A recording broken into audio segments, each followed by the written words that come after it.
Hey yo tout le monde et bienvenue pour une émission un peu différente de ce que vous avez l'habitude de voir sur ma chaîne. Aujourd'hui on va démonter du préjugé, bienvenue dans Slash YouTube. De toute façon, maintenant, il faut faire de l'humour sur YouTube. Sinon, tu fais pas de vues. Il suffit de voir ceux qui marchent le mieux. Ils font de l'humour. Bon, on s'attaque direct à un gros morceau là et croyez-moi ça va pas être joli. Alors déjà, première chose, la comparaison avec les plus connus. Ce n'est pas parce que quelque chose marche que c'est forcément bien. Vous allez me dire que c'est pas logique, mais attendez mon explication. On va prendre un exemple simple, connu par tous. Vous voyez ce que c'est les émissions de télé-réalité? On est bien d'accord que ça marche. Mais vous trouvez vraiment que Secret Story c'est bien? Ah, on est d'accord.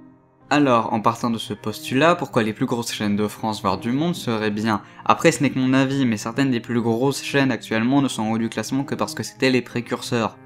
Maintenant, certaines ont bien plus de talent mais n'arrivent pas à monter à cause d'une saturation de chaînes, en tout cas au niveau francophone, et alors pour ce qui est des États-Unis, je vous en parle même pas. Voilà, donc l'argument du « les meilleurs font forcément quelque chose de bien », on l'élimine. Ensuite, on passe au gros morceau, l'humour sur YouTube. Ça faisait un moment que j'avais envie d'en parler. Non, l'humour sur YouTube n'est en rien une obligation, et se peut même qu'il desserve votre propos, ou tout simplement, si ce n'est pas naturel pour vous, que ça se voit, et donc rebute une partie importante du public. Après, chacun fait comme il veut, et en aucun cas on doit se sentir obligé de mettre de l'humour dans une vidéo, l'humour n'est pas forcément quelque chose de bon.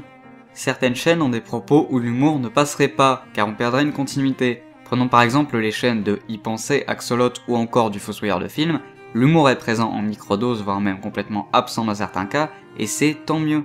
En aucun cas, une vidéo doit voir sa qualité baisser sous prétexte qu'il faut mettre de l'humour, ça n'a d'ailleurs aucun sens de le faire. Et autant avant ça semblait une norme, c'est ce qu'on appelle des fois la dictature de l'humour, mais maintenant plus.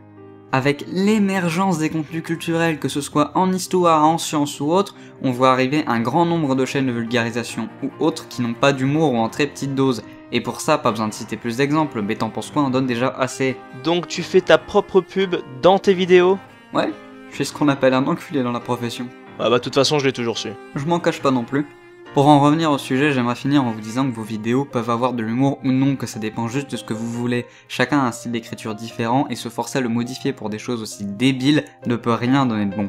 Faites ce que vous voulez et comme vous le voulez. Ok, donc tu finis sur une morale à 2 balles. Je trouve que ça résume plutôt bien, non? Ah, faudrait peut-être aussi que je pense à te remercier. Donc je dis merci à Arcade pour sa participation dans cet épisode qui a mis très longtemps à venir. Pour ceux qui me suivent sur Twitter, ça fait des semaines que j'en parle.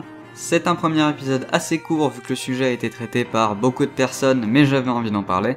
Comme d'habitude, n'hésitez pas à liker, commenter, partager tout ça. Quant à moi, je vous dis à la semaine prochaine pour une nouvelle vidéo. Allez, à plus.